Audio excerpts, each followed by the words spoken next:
کیونکہ دیکھیے اس وقت جو لوگ ہم 2025 کے دسمبر میں بات کر رہے ہیں، بالکل ایسے، ٹھیک ہے، اس وقت جو لوگ اپنے منصب، ذمہ داری، پیشے میں کم و بیش آخری حصے میں ہیں، سورج جن کا غروب ہو رہا ہے، یہ وہ لوگ ہیں جنہوں نے اپنی تعلیم جو ہے وہ 70 کی دہائی میں شروع کی تھی یا 60 کے آخری برسوں میں ٹھیک ہو گیا. تو یہ ہمارا کام تھا. یہ جو بچے آج 25 برس کے ہیں، 30 برس کے ہیں، 35 برس کے ہیں، یہ ہمارے بچے ہیں. بالکل ایسے انہیں سکھانا یا انہیں سمت دینا، انہیں ڈائریکشن دینا، it was our duty. And let me acknowledge, میں کسی پہ ذاتی حملہ نہیں کر رہا، لیکن ہم نے پاکستان میں انسانیت کے اعلیٰ ترین بہترین نمونے دیکھ رکھے ہیں. جو میری نسل ہے، جو لوگ 60 سے 70 کے درمیان پیدا ہوئے، میں سمجھتا ہوں کہ وہ پاکستان کی سب سے کمزور نسل تھی. تو اس کے نتیجے میں جو ہم نے پروڈیوس کرنا تھا وہ یہی ہونا تھا جو ہو رہا ہے. ایک تو ہم نے اس ملک میں الٹریسی، ناخواندگی، دنیا کا واحد ملک کہ 1951 سے 2025 تک آتے آتے ایبسلیوٹ الٹریٹ لوگوں کی، شہریوں کی تعداد 3 کروڑ سے بڑھ کے 10 کروڑ ہو گئی. یہ دنیا میں کہیں نہیں ہوا. صحیح، تو ایک بڑی حیران کن بات ہے. لوگ اور دوسری کنٹریز تو شعور کی طرف جا رہے ہیں دن بدن. سر 1960 سے onward every 4 year global literacy میں 5% اضافہ ہوا، دیکھیں نا، ٹھیک ہے.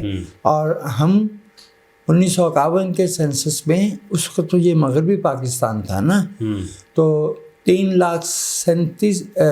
کروڑ 37 لاکھ کی آبادی میں 11% کی لٹریسی تھی. الٹریٹ شہری جو 3 کروڑ تھے. آج 25 کروڑ سے زیادہ کی آبادی میں لیٹسٹ فگرز جو ہے وہ 25 کروڑ سے زیادہ کی ہے. 60% کا لٹریسی ریٹ آفیشل. تو اس کا مطلب ہے 10 کروڑ بالغ ناخواندہ، جن کے پیچھے 2 کروڑ 80 لاکھ وہ بچے جو اسکول جانے کی عمر کے ہیں وہ آ رہے ہیں، اور وہ انہوں نے اسکول کا منہ نہیں دیکھا. ہم ان سے توقع کریں کہ ان کے پاس تاریخی شعور ہوگا، ان کے پاس سیاسی شعور ہوگا، ان کے پاس تمدنی ذمہ داری، جسے ہم شہری ذمہ داری کہتے ہیں، سڑک پہ کیسے چلتے ہیں، ورک پلیس پہ کیسے کام کرتے ہیں، ہماری کیا ذمہ داری ہوتی ہے معاشرے میں، ناانصافی کے خلاف کیسے بولتے ہیں، پاور کو، اقتدار کو سے کیسے مخاطب ہوا جاتا ہے، کہ جو لوگوں کی تکلیفیں ہیں، جو دکھ ہیں، انہیں کیسے سمجھا جاتا ہے اور کیسے بیان کیا جاتا ہے. بالکل ایسے. یہ جو ہم نے، میں سمجھتا ہوں کہ یہ کمزوری ہے ہمارے نوجوان نسل میں، لیکن یہ کمزوری ہماری نسل سے آئی ہے. ہم تھے وہ جنہیں جغرافیہ کے مضمون سے محروم کیا گیا. ہم شعور تناسب کو بیٹھے، کوئی چیز کتنی بڑی ہے اور کتنی چھوٹی ہے، کتنے فاصلے پہ ہے، کس سمت میں ہے. اوکے، مطلب اعداد و شمار کیا ہیں، ٹھیک ہے، کرونالوجی کیا ہے. دانیال رضا، تاریخ کی تفہیم میں، انڈرسٹینڈنگ میں 1 دن کا یا 2 دن کا فرق پڑ جائے، ایک واقعہ جو پہلے ہوا ہے وہ بعد میں بیان کر رہے ہوں، جو بعد میں وہ پہلے بیان کر رہے ہوں، تو علت و معلول کا رشتہ مفلوج ہو جاتا ہے. کاز اینڈ ایفیکٹ جو ہے وہ بدل جاتے ہیں. بالکل ایسے. ٹھیک ہے. تو ہے، میں سمجھتا ہوں کرٹیکل تھنکنگ کی بہت کمی ہے ہمارے نوجوانوں میں. آج کی دنیا میں وہ سوائے ان خوش نصیبوں کے جو ایسے چند ایک آدھ فیصد سے بھی کم ہیں. ایسے تعلیمی اداروں میں انہوں نے تعلیم پائی ہے کہ وہ اپنے ہم عمر بچوں کے ساتھ دنیا میں مقابلہ کر سکیں. باقی تو ہم نے اس قوم کے بچوں کے ساتھ ظلم کیا ہے. What we have done to this before we judge this young generation, یہ 25 سال کے 26 سال کے 24 برس کے نوجوانوں کو ہم اس سے پہلے کہ جج کریں ہمیں اپنے آپ کو پٹارے میں کھڑا کرنا چاہیے. یہ ہمارا ڈائریکشن آف ڈیوٹی ہے. ہم نے غفلت کی ہے اپنے فرض سے اور اپنی ذمہ داری سے. مجھے اس پہ کوئی اچنبھا نہیں ہے کہ برداشت کی کمی ہے، کہ معلومات کی کمی ہے، کہ کرٹیکل تھنکنگ تجزیہ کرنے کی صلاحیت کمزور ہے. تو بھائی وہ ہمیں دینا تھی. ہم نے تو ان کو اتنا ڈرا کے رکھا کہ آدھے سے زیادہ ہمارے بچے سٹٹر کرتے ہیں، تتلاتے ہیں، بات کہتے ہوئے گھبراتے ہیں. جیسے آپ نے بات بتائی نا کہ آپ مطالعہ پاکستان اور تاریخ ہی ایسی پڑھی، تو جو ان کو اس طرح سے چیزیں پڑھائی گئیں، ٹھیک ہے، اس میں کچھ رد و بدل اور ڈفرینٹ جو چیزیں ہوئی ہیں، تو آپ جیسے کہہ رہے ہیں کہ تو پھر بچے ایسے ہی ہونے ہیں، نوجوان جنگ ایسے ہی ہوں گے نا. ان کا اٹینشن اسپین کم ہے، ان کا حافظہ کمزور ہے. میں جب کہتا ہوں حافظہ کمزور ہے اس کا مطلب یہ نہیں کہ وہ رٹا نہیں لگا سکتے. رٹا وہ بہت اچھا لگاتے ہیں. جسے ہم حافظہ کہتے ہیں، وہ ایک صاحب تھے چیکوسلوواکیہ کے، ملان کنڈیرا. انہوں نے کہا تھا کہ یہ جو اقتدار ہوتا ہے، طاقتور طبقہ ہوتا ہے، یہ چاہتا ہے کہ ہماری یادداشت کمزور پڑ جائے، ہم فراموش کر دیں، ہم یاد نہ رکھیں کہ 10 سال پہلے کیا ہوا تھا، 15 سال پہلے کیا ہوا تھا، تاکہ ہمیں دوبارہ اسی طرح سے گمراہ کیا جا سکے. وہ جس طرف آپ اشارہ کریں کہ وہ منظر نہیں بیان کرتا. میں نے وہ تقویم دکھوں کی جو ہے میں اس کو نہیں بھول سکتا. آپ سامنے کی بات کرنا ہے تو 2005 کا زلزلہ، بالکل 2010 کا 2022 کا سیلاب ابھی ہمارے ملک میں جو ہوا ہے. اچھا، لیکن یہ قدرتی آفات ہیں، انہیں beyond a certain point control نہیں کیا جا سکتا. ان کی لیکن کچھ تدابیر تو بنائی جا سکتی ہیں، تدابیر کی جاتی ہیں، ان کو مینیج کر دے گی. لیکن جو حقیقی جرائم اس قوم کے ساتھ ہوئے ہیں وہ تو سیاسی ہیں، وہ تو معاشی ہیں. بالکل ایسے. اب چونکہ آپ کا ایک تدریسی ادارہ ہے جس پہ آپ یہ بہت اچھا کام کر رہے ہیں، اس لیے میں نے اس قوم کے خلاف جو جرائم ہوئے ہیں ان کو نظر انداز کرتے ہوئے فی الحال میں نے بات جو ہے وہ صرف قدرتی آفات تک رکھی ہے. ہم پہ تو انسانوں کی بنائی ہوئی آفات ایک کے بعد ایک نازل ہوئی ہیں، لیکن ہم بھولے نہیں. بالکل ایسے. اچھا، آپ کی نظر میں جو ہے صحافت میں رپورٹنگ سے زیادہ جو ہے وہ ریئیکشن کیوں بن جاتی ہے جو ہماری رپورٹنگ ہے، اور کیا آپ سمجھتے ہیں کہ میڈیا کی تربیت میں ناکامی ہے اس میں، یا جو ہے وہ اس میں اداروں کی مداخلت ہے؟ دونوں چیزیں ہیں بھیا. کیونکہ اس طرح کی بائی لنگول ہو کے، اس طرح کی انڈیپینڈنٹ ہو کے رپورٹنگ ہوتے ہوئے نظر نہیں آتی، اور آپ دیکھتے ہوں گے ریئیکشن بن جاتا ہے موسٹ آف دا ٹائم اس کے اوپر. تو کیا میڈیا جو ہے وہ خود اس چیز کو اس طرح سے لے کے جا رہا ہے ریٹنگ کے لیے، یا کچھ عناصر کی، کچھ چیزوں کی اس میں مداخلت ہے؟ دیکھیے، جب ہم صحافت کے جو فنڈامنٹل ٹیمپلیٹ ہے اس کو دیکھیں تو اس میں آپ یقینی طور پہ فلم سے بھی آپ کا تعلق ہوگا، چونکہ آپ میس کمیونیکیشن سے تعلق ہے.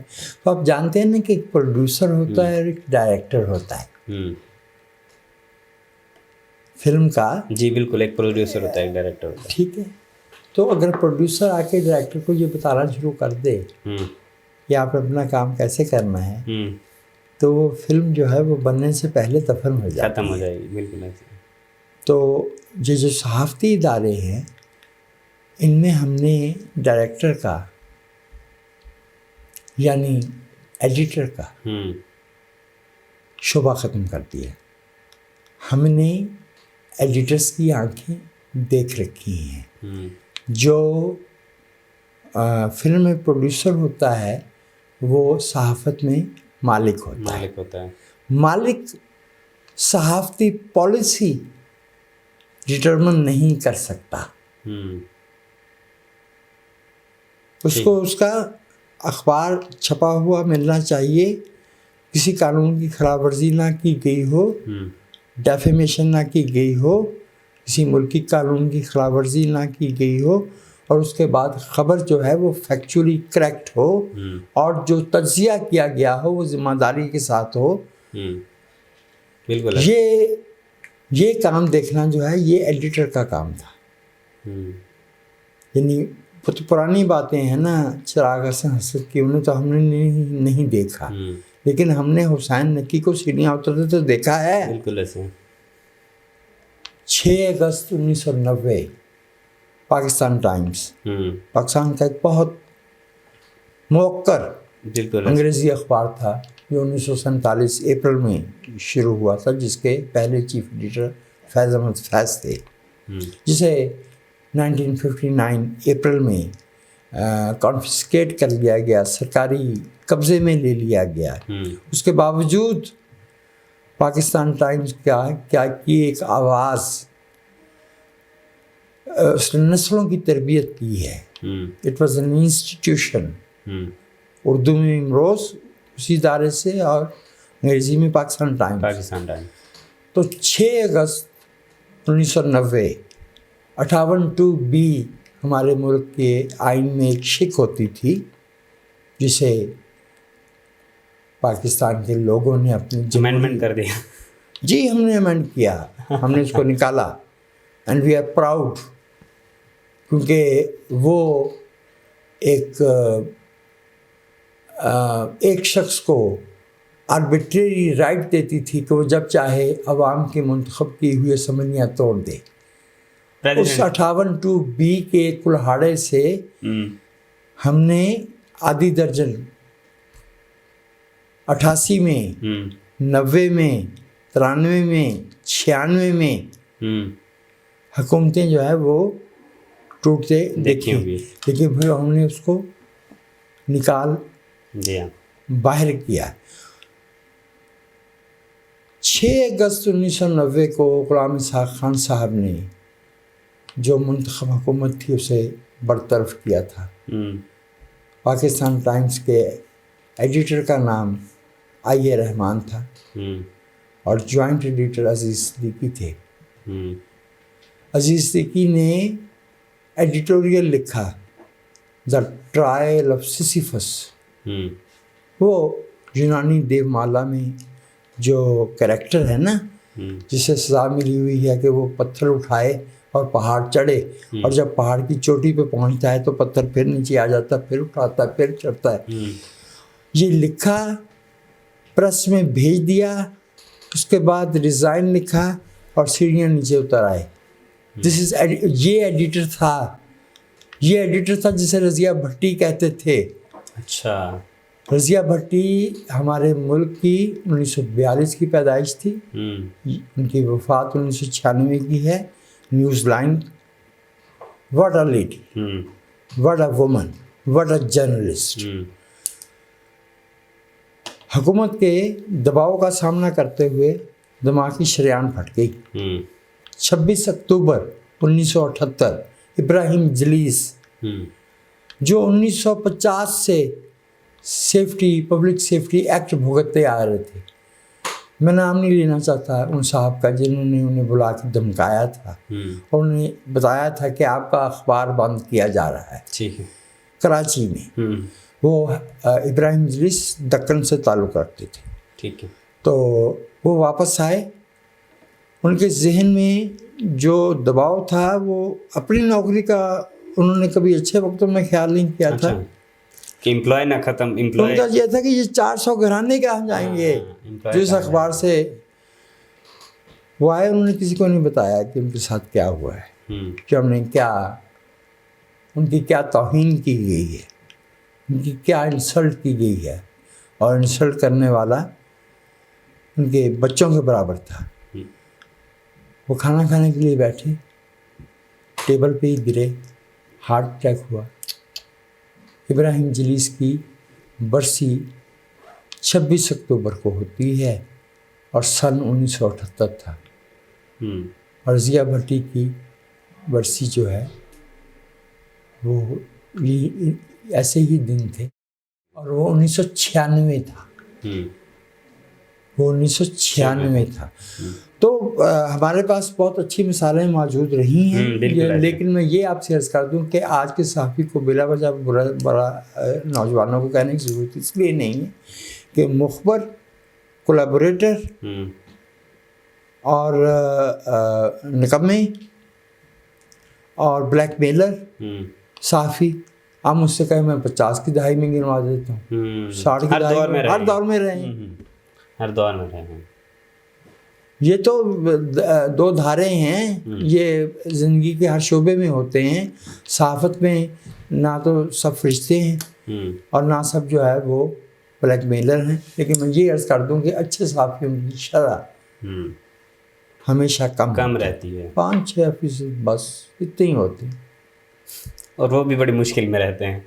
جی تھاؤزنڈز آف اسٹوڈنٹس جو ہے وہ پڑھے ہیں آپ سے, 1988-87 سے آپ پڑھا رہے ہیں, 83 سے پڑھا رہے ہیں. تو وہاں سے یہاں تک آپ نے جتنے اسٹوڈنٹس کو جرنلسٹ بنتے ہوئے دیکھا اور جتنے اسٹوڈنٹس جو ہے وہ آپ سے کامیاب ہوئے, آپ سمجھتے ہیں کہ جو جرنلزم آپ نے ان کو پڑھائی تھی یا سکھائی تھی, کیا وہ جو ہے وہی نیوز روم میں آج بھی زندہ ہے, یا وہ جو ہے مارکیٹ کے اصولوں کو یا مارکیٹ کے اصولوں نے اسے اوور رائڈ کر دیا ہے؟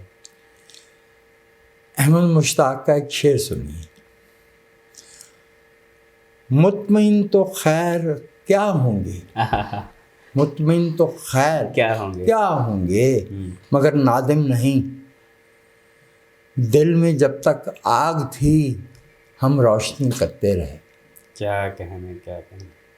جو اس کا فلپ سائڈ ہے پوائنٹ وہ یہ ہے کہ میں نے افراد سے امیدیں وابستہ کرنا چھوڑ دیا, کیونکہ اس میں پھر بار بار مایوسی ہوتی ہے. اور دوسری بات یہ ہے کہ یہ ہر شخص کے اپنے ضمیر کا فیصلہ ہے کہ وہ کب کیا راستہ اختیار کرتا ہے. میری امید جو ہے وہ اس ملک کے میری رائے میں اس ملک کی اکثریت جو ہے وہ دیانتدار ہے, وہ محنت کش ہیں, وہ ان میں انیشیٹو ہے, اور they are beautiful people. I love the people of my country. میری امید ان سے ہے, اور میں سمجھتا ہوں کہ وہ جدید ذہن رکھتے ہیں, وہ روادار ہیں, وہ محبت کرنے والے لوگ ہیں, اور وہ محنت کرنے والے لوگ ہیں. یہ ایک میں نام نہیں لے سکتا چونکہ آپ کا تدریسی ادارہ ہے. جب میں بہت کم عمر تھا تو ایک جملہ میں نے ایک سیاسی رہنما کے منہ سے سنا تھا, اور وہ مجھے یاد ہے, اور وہ بہت اچھا جملہ تھا. It is not the destiny of our people to be poor and illiterate. یہ غربت, یہ محرومی اور یہ تعلیم سے محرومی, یہ گرا ہوا معیار زندگی, یہ سخت کوشی کی زندگی, یہ ہمارے لوگوں کا مقدر نہیں ہے. They will rise. They will rise and realize their potential. آج نہیں, بلا سے ہم نے نہ دیکھا تو اور دیکھیں گے.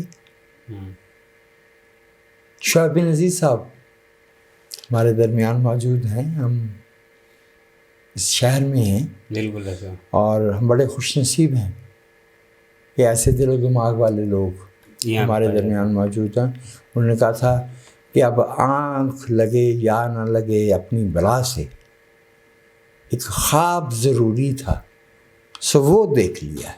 کیا کہیں, تو افراد سے نا امیدی ہے اور نا امیدیں وابستہ کر رہا ہوں. وہ تو بھائی توفیق کی بات ہے, آپ کسی کو مجبور تو نہیں کر سکتے نا. انسان جو رائے اور جو راستہ اختیار کرتا ہے سیاسی طور پہ، اجتماعی طور پہ، معاشرتی طور پہ، یہ اس کی توفیق ہے.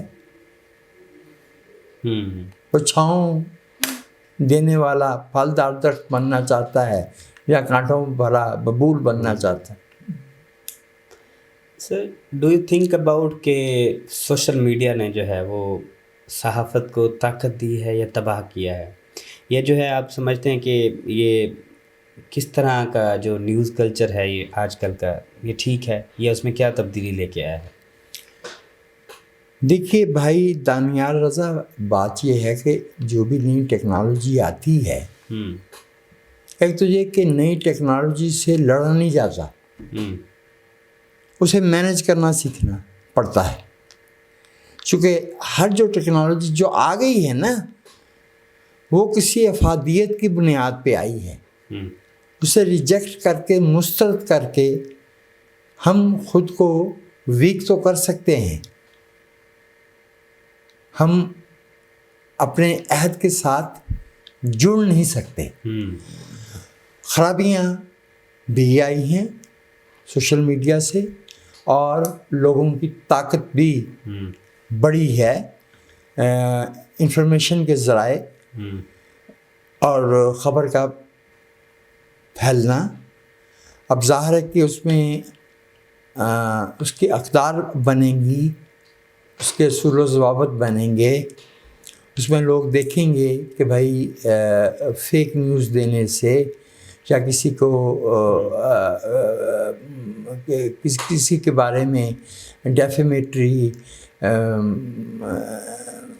لبرلس کنٹینٹ دینے سے سوسائٹی کو کیا نقصانات پہنچتے ہیں. سوسائٹی کی سینسٹیوٹی بنے گی. میں ان میں سے ہوں جو سوشل میڈیا کو گٹر سمجھتے ہیں، اور نہ میں ان میں سے ہوں جو سمجھتے ہیں کہ سوشل میڈیا جو کہتا ہے وہ بالکل ٹھیک ہے. معاف کیجیے گا، یہ عجیب الزام ہے کہ سوشل میڈیا والے لوگ جو ہیں ڈالروں کے لیے وہ یہ کر رہے ہیں. جو کاغذ پہ اخبار چھاپ رہا تھا وہ کیا کر رہا تھا؟ کیا نہیں.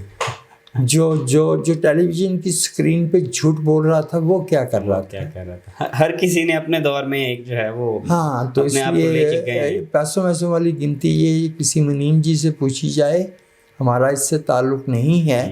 لیکن ہم سمجھتے ہیں کہ سوشل میڈیا نے عوام کی امپاورمنٹ تھرو انفارمیشن میں بھی فائدہ دیا ہے. ایٹ دی سیم ٹائم اس میں بہت سی خرابیاں بھی ہیں، اور ابھی لوگ جو ہے وہ ٹرینڈ نہیں ہیں. سوشل میڈیا جو ہے اس میں عوام کو امپاور بھی کیا ہے، اور ہر نئی ٹیکنالوجی کی طرح اس کے مس یوز کے پاسبلٹیز بھی موجود ہیں.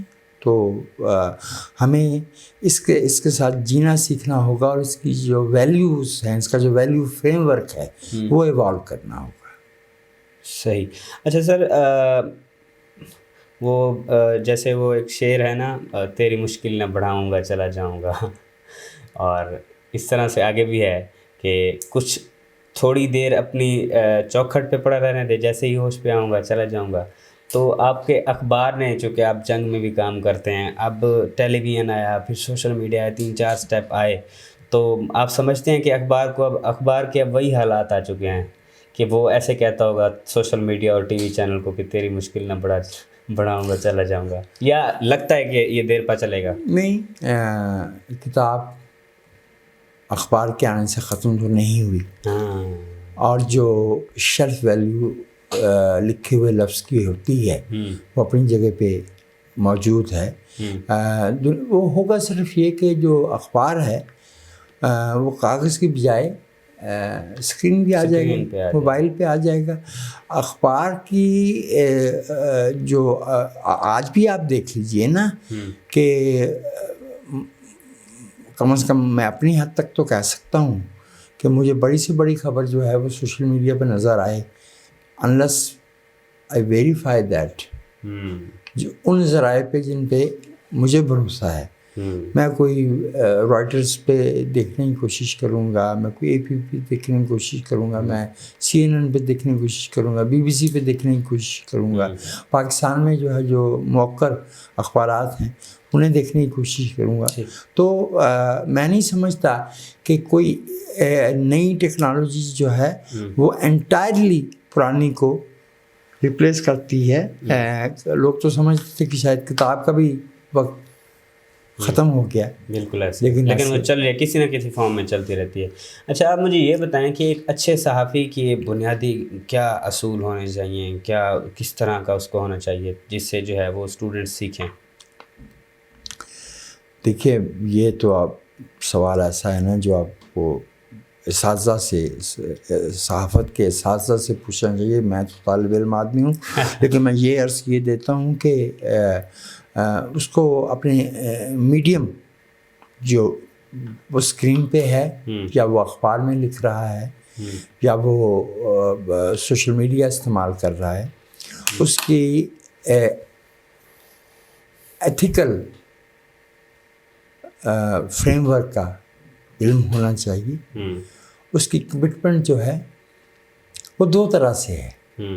لوگوں کی کیا صورتحال ہے اس سے گورنمنٹ کو آگاہ کرنا, ٹھیک ہے, اور گورنمنٹ کی کیا پالیسی ہے اس سے لوگوں کو آگاہ کرنا ہے. ٹھیک ہے, اس میں دیکھیے خبر ہوتی ہی وہ ہے جسے کوئی نہ کوئی روکنا چاہتا ہے. بالکل ایسے, ٹھیک ہے نا, تو اس میں دقتیں پیش آتی ہیں.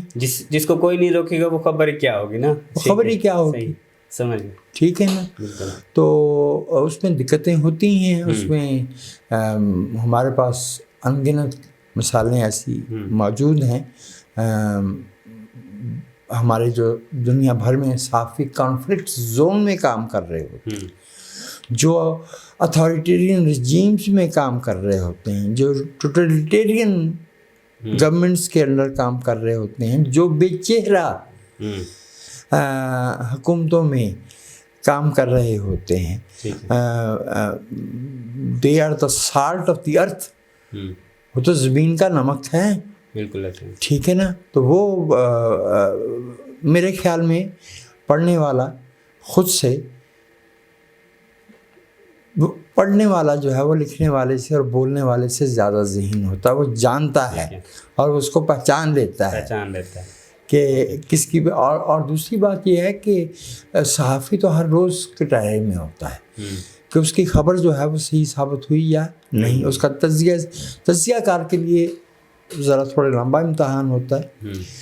میں اپنا اسٹائل ہے, میں نے 5 برس کا کٹ آؤٹ لائن رکھی ہوئی ہے. اچھا, مثلا فرض کیا کہ میں نے 90 میں صحافت شروع کی, تو میں نے 90 میں جو لکھا تھا کہ 95 میں وہ کتنا انڈیکیٹ ہوا اور کتنا غلط ہوا. میں نے 95 میں جو کہا تھا وہ 2000 میں, 2000 والا 2005 میں, 5 والا 10 میں, 10 والا 15 میں.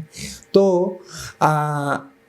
اس میں بہت سے چہرے بے نقاب بھی ہوتے ہیں. بالکل ہوتے ہوں گے, اس میں کوئی شک نہیں ہے. تو ان کو ان کے حال پہ چھوڑ دینا چاہیے. بالکل ایسے, لیکن یہ کہ پرکھ تو یہی ہے. بالکل ایسے کہ رپورٹر کی خبر تو ایک چند روز میں معلوم ہو جاتا ہے کہ درست تھی یا نہیں, لیکن جو تجزیہ کار ہے اسے اپنے تجزیے کی ویریسٹی صحیح یا غلط ہونے کے لیے انتظار کرنا پڑتا ہے. وہ 5 برس بعد 10 برس بعد وہ اشارہ کر سکتا ہے کہ سرکار میں نے فلاں سن میں اس پالیسی پہ یہ ان خدشات کا اظہار کیا تھا. اچھا سر, آپ کی زندگی کا کوئی ایسا واقعہ جو آپ کو ہمیشہ یاد رہا ہو اور آپ سمجھتے ہوں کہ وہ آپ کی سوچ بدلنے کا سبب بنا ہو؟ سوچ کسی ایک واقعے کے نتیجے میں نہیں بدلا کرتی دانیال بھائی, یہ ایک ارتقائی عمل ہوتا ہے. اوکے, ہم اپنی رائے پہ کہ ہماری رائے کے خلاف کوئی ایویڈنس آیا, شواہد آئے, انہوں نے ہمیں کچھ ریوائز کرا, اور پھر ایک خاص اسٹیج پہ ہم سمجھتے ہیں کہ ہم 5 برس 10 برس پہلے جہاں کھڑے تھے آج بالکل اس سے مختلف مقام پہ ہیں, نقطہ نظر پہ ہیں. باقی جو واقعات کا تعلق ہے اس میں جو واقعی دلچسپ ہیں وہ بیان نہیں ہو سکتے، اور جو بیان ہو سکتے ہیں وہ دلچسپ نہیں ہے۔ لیکن یہ کہ زندگی کا میں شکر گزار، زندگی جو ہے وہ ہمارا کوئی شعوری فیصلہ تو نہیں تھا، ہمیں ملی، اور اٹ از بین ونڈرفل۔ لیکن آپ نے یہ بڑی مزیدار کی ہے کہ یہ جو واقعے ہیں وہ بیان نہیں کیے جا سکتے، جو بیان کر سکتا ہوں وہ واقعہ نہیں ہے، وہ دلچسپ نہیں ہے۔ اچھا، دلچسپ سے یاد ہے، آپ کافی دلچسپ جو ہے شخصیت ہیں، آپ سے بڑا موٹیویٹ ہوتے ہیں، آپ کو وقتاً فوقتاً دیکھتے ہیں ڈفرینٹ جگہوں پہ۔ آپ پروفیشنل لائف ہیڈ سے پرسنل لائف میں کس چیز کو زیادہ پسند کرتے ہیں؟ صوفیزم، کلاسیکل اور موسیقی، شاعری کی طرف جو ہے کس طرح کا رجحان ہے؟ کس ان تینوں چیزوں میں سے کس پہ زیادہ آپ انٹرسٹ رکھتے ہیں؟ دیکھیے، شاعری، موسیقی، فنون عالیہ، مصوری،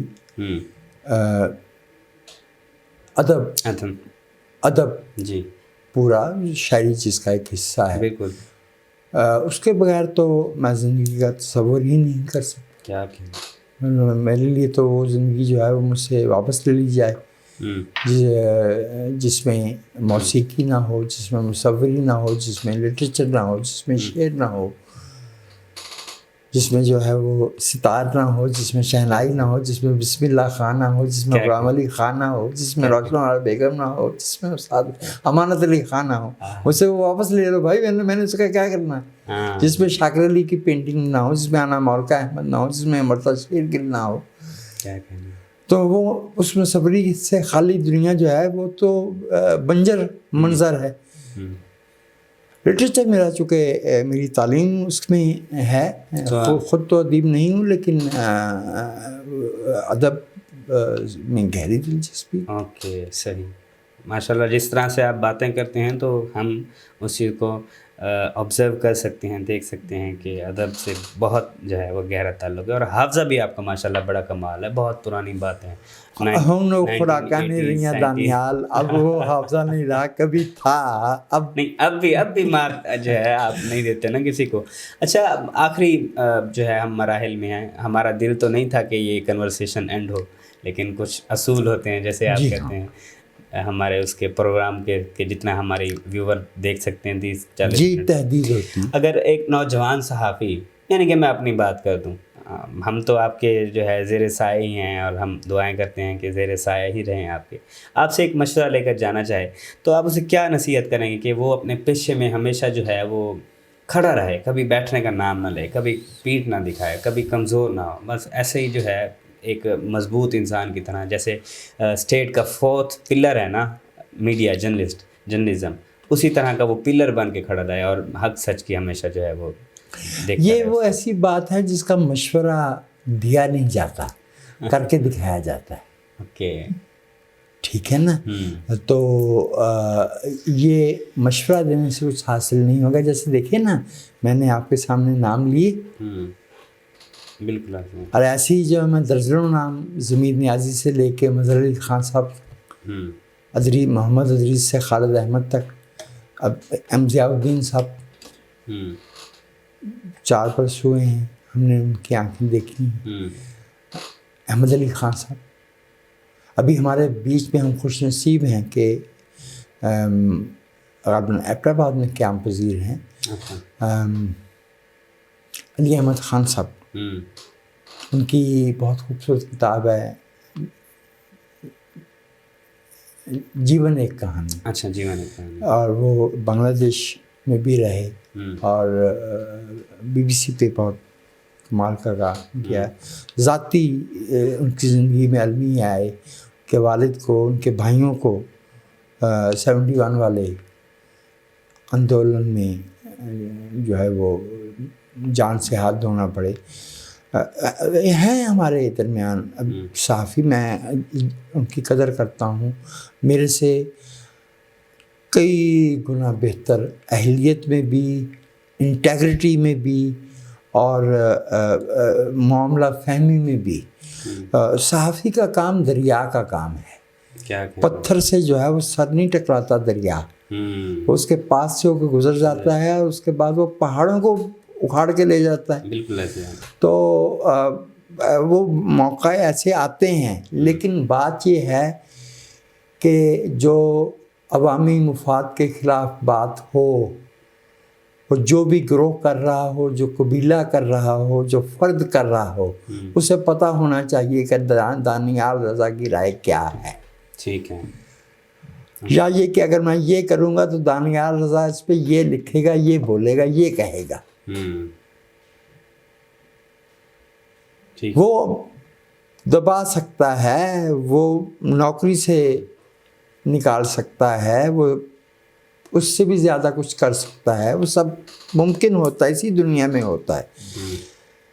لیکن جس چیز کو ہم غلط سمجھتے ہیں، اس غلط کام کے، بات کے، پالیسی کے کو لے کے چلنے والے کو معلوم ہونا چاہیے کہ ہماری رائے کیا ہے. میرے خیال میں صحافی کی جو ایمان کی کمزور ترین سطح ہے وہ یہی ہے. باقی تو پھر اس سے آگے آپ جانتے ہیں. بالکل ایسے پھر تو اس میں لورکا سے لے کے ناظم حکمت تک، پھر تو اس میں میرے جو فیوریٹ صحافی ہیں وہ ہیرینڈ ڈینک تھے، ٹرکی کے صحافی، Armenian, was killed on the road.